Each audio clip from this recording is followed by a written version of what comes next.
Oh, we're live. All right.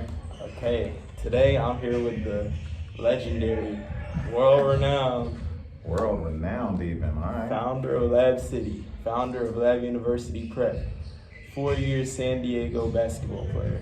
I'm here with Coach Andre Speech. How you feeling, man? Thanks for having me. I'm feeling good. I'm ready for this interview. First, let's start with the first question. What was your college basketball experience like at San Diego, and how did it shape the way you coach and you lead now? So, as I got out of high school, I was super excited to get to college. It was surprising to me how big and strong and the guys were. I was a skinny 6'8", 175-pound kid coming out, and so that part was a little bit overwhelming. But as I got more comfortable and started to learn how to play basketball at the college level, I think it started to shape what I knew and who I became as I got out of there. Yeah. How would you say is like your physicality level going from high school to college? How big is that gap? It was major. It was major. Like I said, I was a skinny kid in high school, and I could still dominate as a skinny kid. That wasn't the case so much when I got to college, because guys were just as skilled, but they were so much bigger and stronger. So that adjustment was big, but it also made me really take my fitness and strength conditioning so much more serious. As from my freshman year to my sophomore year, I went from about 175 pounds to 205. So it made a big difference in my confidence in how I played once I got a little stronger. Would you say there was any players or coaches on that San Diego team that helped you adjust to that level from freshman to senior year? Totally. I have still good friends to this day that were my coaches back when I was in college. One is the current coach at Stanford, Kyle Smith, and the other one is the head coach at St. Mary's, Coach Bennett. They really taught me how to play the game the right way. They were super knowledgeable guys, and the information and skills that I got from them, I still carried on through my career, and even those messages I still teach to my players today. What were the biggest lessons you learned as a college athlete that prepared you for business and life after basketball? Work ethic, was big. Time management was another big one that really helped me in the business world, and even working together as a team, as running a business. Yeah, I do a lot of the things myself, but I do got a lot of people that help me out, and a lot of those lessons started, on the basketball court in high school and in college. Did you always know you wanted to be a coach and run your own program, or did that passion develop after your playing career? It definitely developed after I was done playing. When I was done, it's a big transition when you decide to go from an athlete to something else. So as I got into that world, I started off coaching little guys, like little fourth graders, and I realized that it was kind of exciting teaching young players how to play, because I had plenty of knowledge. I liked to talk, and it still kept you around the game. So those type of things were easy to carry over as I got into the coaching world. What was the turning point when you realized that Labcity was going to become bigger than just a training program and become like a school, everything that it is now? What would you think was the turning point? It's just when I started coaching AAU basketball kind of led me into high school basketball when I was coaching at Charlotte Catholic. And when my time there was over, I coached at Catholic for about 10 years.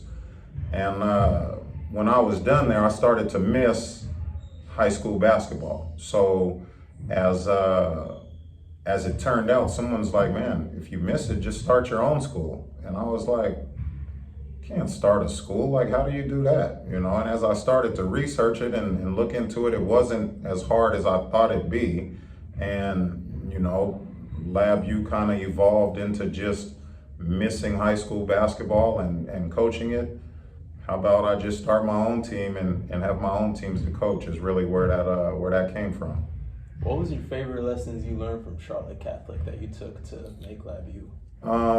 Once again, I liked hard work, dedication, teamwork, and it was cool to see guys that came in as freshmen that were similar to me when I was a freshman in high school, then watched the progress that they grew, developed, got stronger, all of those things. And it was very cool because the group that I started with as freshmen at Catholic, by the time those guys were seniors, we won the state championship their senior year. So I had a direct tie with the guys coming in and seeing that progress happen to ultimately being the best team in the state as we finished up our 4-year run right there from the start. When you first started, what was some sacrifices you had to make to build what you have today?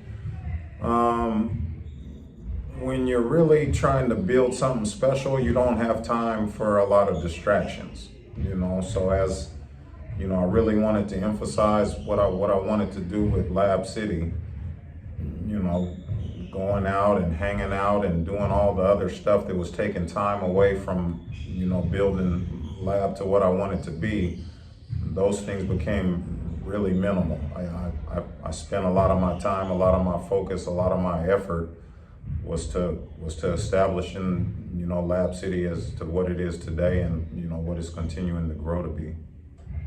How do you balance your work-life schedule on a day-to-day basis with the personal trainings you still do, the coaching of the national, the helping with the regional and the varsity? How does, and running Labcity, how does that all manage into a day? It all, it comes down to time management. It's a lot of hats to wear.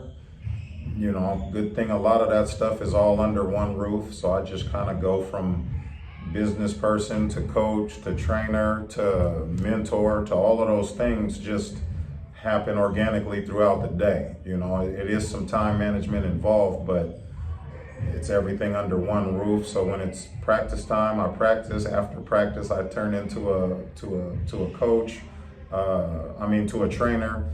After training, I turn back into the owner of Labcity, and I gotta sweep and clean up bathrooms and all the stuff that goes with managing a facility. But it ultimately all comes down to time management and how do you maximize your time in that way.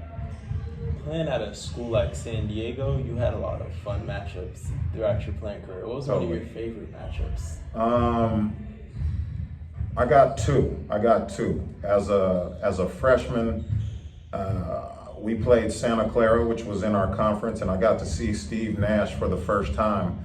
And I had never seen, a guy that could shoot it like that, pass it like that, and play with so much flair and freedom. It was just super impressive to me. And the other one that stands out is we played Kansas at Kansas when they were the #1 team in the country. And I got to see Paul Pierce up close and personal for the first time. So those two stand out to me just because I got to see them in college, and seeing what they turned out to be as pros, was pretty cool to watch that progress. Yeah. I want to thank you for your time. This has been an incredible interview. We've learned a lot. Yes, sir. And anytime we can have time to make for this is a great interview. We're here. I want to thank you, audience, for listening. We're here with the great Coach Andre Speech. I appreciate it, Nate. You might have a future in this interview stuff. You might see you on ESPN. Maybe.